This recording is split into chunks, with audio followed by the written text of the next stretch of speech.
Hello YouTube, welcome to another episode, and this time it is the video for the tips and tricks for the iPhone 7 Plus. So the first trick we'll be coming on is the intensity of the vibration of the new home button. So as we all know that the home button is no more now, so there is an option to control this intensity of vibration of the home button. For this, need to go to the settings, and from settings you need to go to general, and from general you need to click on the home button. You have three layers over here, the 1, 2 and 3. If you click on 1, the vibration intensity is very low. 2 increases it and 3 increases is further. So as per your likability you can select any of the option. I have selected 2 as my default vibration. So going back to the home screen, the tip number 2 is to enable speech from a selected text. I like this feature a lot and I use it quite often if I am not interested to read anything on the screen and I want my iPhone to speak it for me. This facility is not available in any of the Android phone. For this, you need to click on the settings button. From settings, again, you need to click general. From general, you need to click accessibility.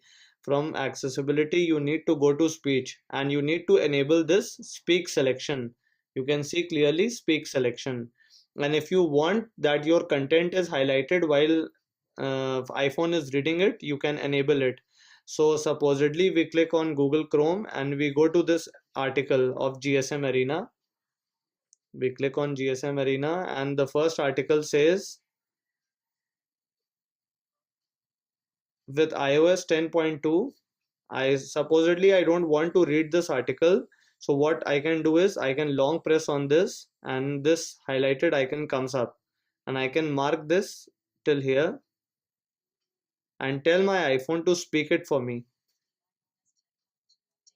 A host of changes, including over 100 new emoji as well as new wallpapers and iMessage screen effects. In addition, a new TV app, as well as changes related to the emergency SOS feature, music app, and camera app were also included. So you can enable this, a very handy feature. Now, so coming to the third tip, it is to reduce the motion and the parallax effect. For this, you need to click on settings. From settings, you need to go to general, from general to accessibility, and then to reduce motion. If you switch on the reduce motion, then the animations on the screen of iPhone go off and the battery backup is increased a lot.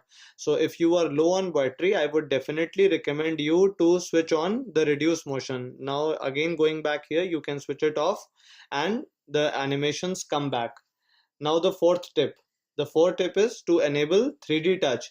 So iPhone has this pressure sensitive display and you can enable 3D touch by going to general. From general you need to go to accessibility and from accessibility you need to go to 3D touch. And you have to switch on the 3D touch from here. When switched on, it has three options, three intensity controls, light, medium and firm.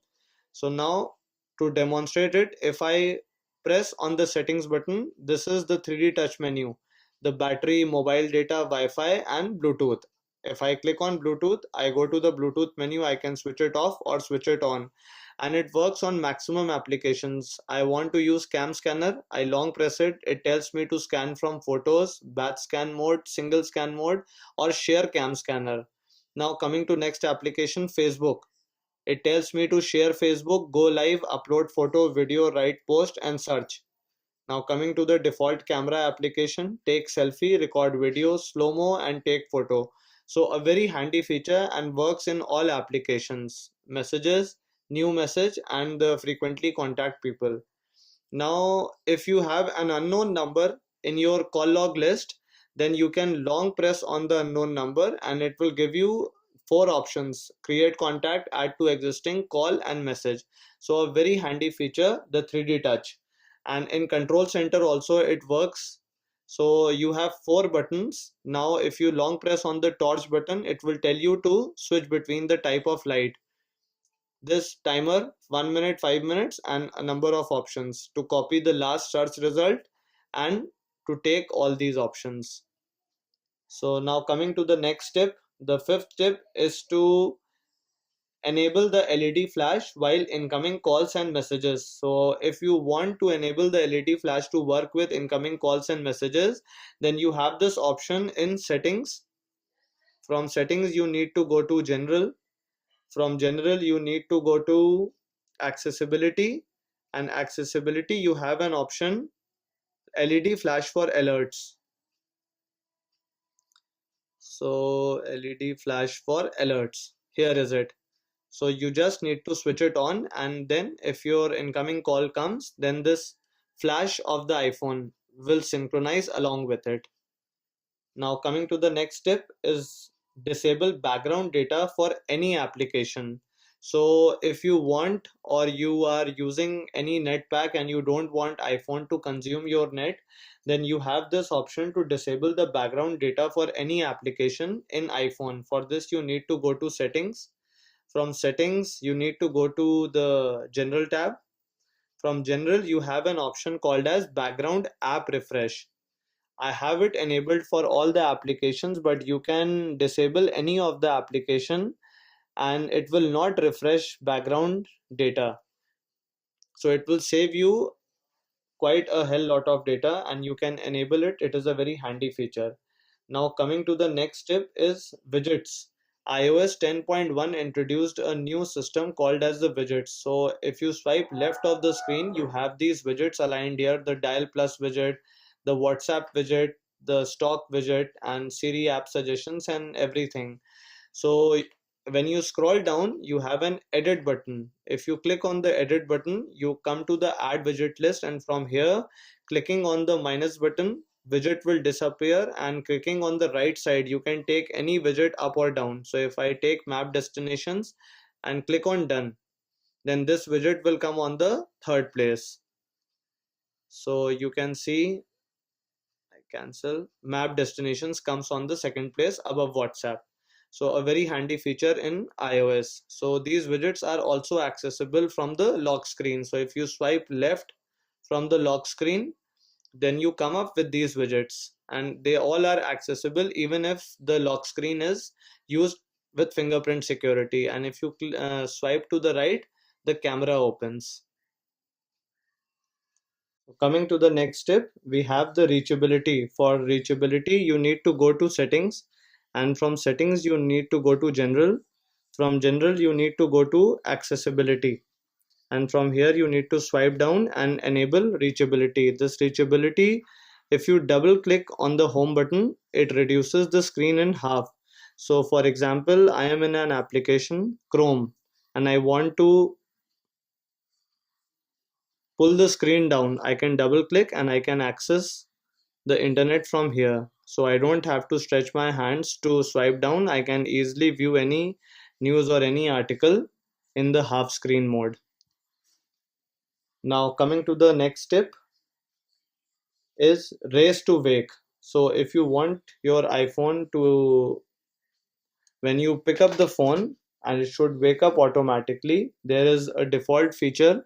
So for this, we need to go to settings. From settings, we need to go to display and brightness, and there is a feature called as raise to wake. So we need to switch it on. Now if I keep the iPhone down and I pick it up, then it automatically, without touching any button, the display switches on. I can switch it off or switch it on as per my convenience, or you can do the same. Now the next step is very helpful. So there are a number of notifications in the notification panel, and I find it very irritating to clear all the notifications one by one. So if you want to clear these notifications at one stretch, then this cross button, you need to force touch it. It enables this menu which tells me to clear all notifications. Now pressing on clear all the notifications go off. So a very handy feature. Now again, as we all know, the new home button doubles as the multi application. So if we double press, we enter the multi app menu, and if we long press, we enter the Siri menu. So this feature is also available with one more feature. So if you long press on the left side of the screen, Then if you swipe right, it switches back to the previous application, and if you long press, then we enter the multi-application menu. So for this, just you need to long press on the left side of the screen and the multi-app menu opens. And if I do it right, I come on the previous application.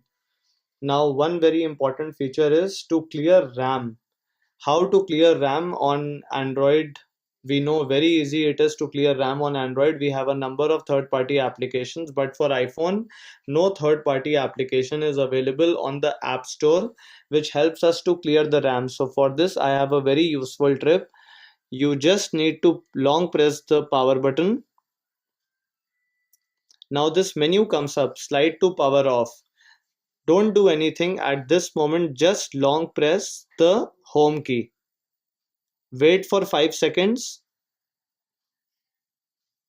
and the RAM is fully cleared. You will have all the applications in the multi-application menu. They do not disappear from here, but if you click on any application, it will load fully just as a fresh application. So clicking on Chrome,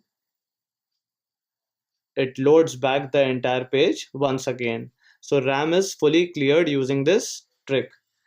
Now, thank you so much for watching my video. I hope the tips and tricks were useful to all of you, and do subscribe to my channel and hit the like button if you like my work, and also mention down in the comment section below. I would also request you that if you have any tip or trick which I have missed in any of my videos, then please tell me in the comment section. Thank you so much. Have a good day.